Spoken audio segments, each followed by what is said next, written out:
ओम गंग गणपते नमः। आप सभी का आपके अपने चैनल पर बहुत बहुत स्वागत है।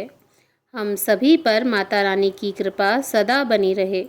आज इस वीडियो में हम देवी कात्यायनी की कथा सुनेंगे। ओम देवी कात्यायने नमः। माँ शक्ति के नव दुर्गा स्वरूपों में माँ कात्यायनी देवी को छठा रूप माना जाता है। माँ कात्यायनी देवी के आशीर्वाद से विवाह के योग बनते हैं, साथ ही वैवाहिक जीवन में खुशियाँ प्राप्त होती हैं। माता कात्यायनी की साधना का समय गोधूली काल है। इस समय में धूप दीप गुग्गल से माँ की पूजा करने से सभी प्रकार की बाधाएं दूर होती हैं। जो भक्त माता को 5 तरह की मिठाइयों का भोग लगाकर कुंवारी कन्याओं में प्रसाद बांटते हैं, माता उनकी आय में आने वाली बाधाओं को दूर करती हैं और व्यक्ति अपनी मेहनत और योग्यता के अनुसार धन अर्जित करने में सफल होता है। गोधूली वेला के समय पीले अथवा लाल वस्त्र धारण करके माता की पूजा करनी चाहिए। माता को पीले फूल और पीला नैवेद्य अर्पित करें। माता रानी को शहद अर्पित करना बहुत ही शुभ होता है। माता को सुगंधित पुष्प अर्पित करने से शीघ्र विवाह के योग बनते हैं। माता कात्यायनी की साधना एवं भक्ति करने वालों को माँ की प्रसन्नता के लिए शहद युक्त पान अर्पित करना चाहिए या फिर शहद का अलग से भोग भी लगा सकते हैं। देवी की महिमा को लेकर 2 कथाएं हिंदू धर्म में अत्यंत प्रचलित हैं। देवी के इस स्वरूप की महात्म्य कथा ऋषि कात्यायन से जुड़ी होने के कारण उनका नाम कात्यायनी पड़ा। वहीं देवी कात्यायनी की महिमा कथा दुराचारी महिषासुर के वध से भी जुड़ी हुई है। आइए जानते हैं देवी कात्यायनी की महिमा की रोमहर्षक कथा। देवी कात्यायनी का स्वरूप अत्यंत उज्जवल और ज्योतिर्मय है। इस रूप में देवी की 4 भुजाएं हैं। इनमें से दाएं तरफ की ऊपर वाली भुजा अभय मुद्रा में है और नीचे वाली भुजा वर मुद्रा में है। वहीं बाएं तरफ की नीचे वाली भुजा में तलवार और ऊपरी वाली भुजा में कमल का पुष्प सुसज्जित है। देवी कात्यायनी का वाहन सिंह है। देवी कात्यायनी की कथा का उल्लेख देवी भागवत महात्म्य और मार्कंडेय पुराण में मिलता है। पुराणों में निहित कथाओं के अनुसार कत नाम के एक प्रसिद्ध महर्षि हुआ करते थे। उनके पुत्र का नाम ऋषि कात्य था। आगे जाकर ऋषि कात्य के गोत्र में महर्षि कात्यायन का जन्म हुआ और ऋषि अपने तप के कारण विश्व प्रसिद्ध हुए।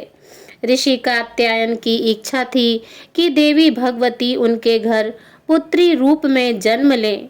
इसीलिए उन्होंने कई वर्षों तक देवी भगवती की कठोर तपस्या भी की। मान्यता है कि ऋषि कात्यायन की ऐसी एक निष्ठ तपस्या से प्रसन्न होकर देवी भगवती ने तब उनकी इच्छा का मान रखते हुए उनके घर पर जन्म लिया। ऋषि कात्यायन की पुत्री होने के कारण ही देवी भगवती देवी कात्यायनी कहलाईं।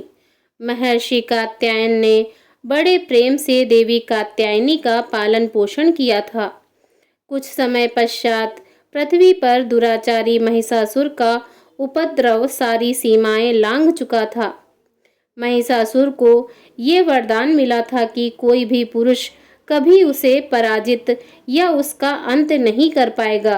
इसीलिए उसे किसी का डर नहीं था और देखते ही देखते उसने देवलोक पर भी अपना राज्य स्थापित कर लिया था। तब भगवान श्री हरि विष्णु, प्रजापति ब्रह्मा जी और देवादिदेव महादेव ने उसका विनाश करने के लिए अपने अपने तेज से एक देवी को उत्पन्न किया। मान्यता है कि महर्षि कात्यायन ने ही इस देवी की सर्वप्रथम विधिवत पूजा की थी।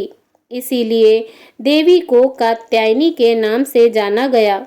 वहीं माता कात्यायनी से जुड़ी एक अन्य पौराणिक कथा के अनुसार देवी की उत्पत्ति महर्षि कात्यायन के यहाँ अश्विन महीने की कृष्ण चतुर्दशी को हुई थी। इसके बाद महर्षि ने शुक्ल सप्तमी, अष्टमी और नवमी तक देवी की अपने आश्रम में विधिवत पूजा अर्चना की और दशमी को देवी के इस स्वरूप ने महिषासुर का वध किया था। यही कारण है कि देवी के इस स्वरूप को देवी कात्यायनी के नाम से जाना गया था। महिषासुर का अंत करने के कारण देवी को महिषासुर मर्दनी के नाम से भी जाना गया। इसके अलावा देवी कात्यायनी से जुड़ी एक और मान्यता ये भी है कि देवी दुर्गा का यह स्वरूप अमोघ फलदायी है। ब्रज की गोपियों ने करुणा अवतार भगवान श्री कृष्ण को अपने पति के रूप में पाने के लिए कालिंदी यमुना के किनारे देवी कात्यायनी की ही आराधना की थी। इसी कारण वर्तमान में भी देवी कात्यायनी समस्त ब्रजमंडल की अधिष्ठात्री देवी रूप में प्रतिष्ठित है। स्कंद पुराण में देवी कात्यायनी के बारे में ये उल्लेख मिलता है कि उनकी उत्पत्ति परमेश्वर के सांसारिक क्रोध से हुई थी। नवरात्रि के छठे दिन देवी दुर्गा के इस स्वरूप की पूजा का विशेष महत्व है। मान्यता है कि माँ कात्यायनी के चरणों में अपना सब कुछ समर्पित करते हुए उनकी आराधना करने वाले भक्तों को उनके दर्शन प्राप्त हो जाते हैं। देवी के इस स्वरूप के पूजन से भक्तों में एक अद्भुत शक्ति का संचार होता है। माँ कात्यायनी की भक्ति और उपासना द्वारा मनुष्य को बड़ी सरलता से अर्थ, धर्म, काम, मोक्ष चारों फलों की प्राप्ति हो जाती है। वह इस लोक में स्थित रहकर भी अलौकिक तेज और प्रभाव से युक्त हो जाता है। नवरात्रि का छठा दिन माँ कात्यायनी की उपासना का दिन होता है। इनके पूजन से अद्भुत शक्ति का संचार होता है। वह दुश्मनों का संहार करने में ये सक्षम बनाती हैं। इनका ध्यान गोधूली बेला में करना होता है। प्रत्येक सर्वसाधारण के लिए आराधना योग्य यह श्लोक सरल और स्पष्ट है। माँ जगदम्बे की भक्ति पाने के लिए इसे कंठस्थ कर नवरात्रि के छठे दिन इसका जाप करना चाहिए। मंत्र है, या देवी सर्वभूतेषु शक्ति रूपेण संस्थिता नमस्तस्यै नमस्तस्यै नमस्तस्यै नमो नमः। अर्थात हे माँ सर्वत्र विराजमान और शक्ति रूपिणी प्रसिद्ध अम्बे, आपको मेरा बारंबार प्रणाम है। इसके अतिरिक्त जिन कन्याओं के विवाह में विलंब हो रहा हो उन्हें इस दिन माँ कात्यायनी की उपासना अवश्य करनी चाहिए, जिससे उन्हें मनोवांछित वर की प्राप्ति होती है। विवाह के लिए माता कात्यायनी का मंत्र है, ओम कात्यायनी महामाये महायोगिन्यधीश्वरी नंदगोप सुतम देवी पतिम में कुरुते नमः। माँ को जो सच्चे मन से याद करता है उसके रोग, शोक, संताप, भय आदि सर्वथा विनष्ट हो जाते हैं।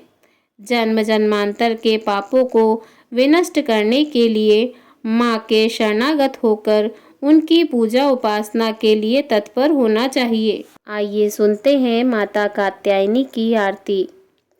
जय जय अम्बे जय कात्यायनी, जय जगमाता जग की महारानी। बैजनाथ स्थान तुम्हारा, महावरदाती नाम पुकारा। कई नाम है कई धाम है, यह स्थान भी तो सुख धाम है। हर मंदिर में ज्योत तुम्हारी, कहीं योगेश्वर महिमा न्यारी। हर जगह उत्सव होते रहते, हर मंदिर में भक्त है कहते।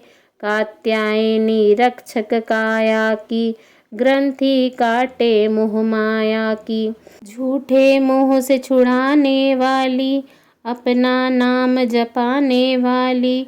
बृहस्पतिवार को पूजा करियो, ध्यान कात्यायनी का धरियो।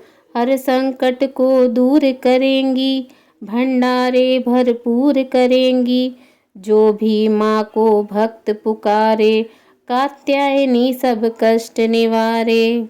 प्रेम से बोलिए कात्यायनी माता की जय, जगत जननी जगदम्बा की जय।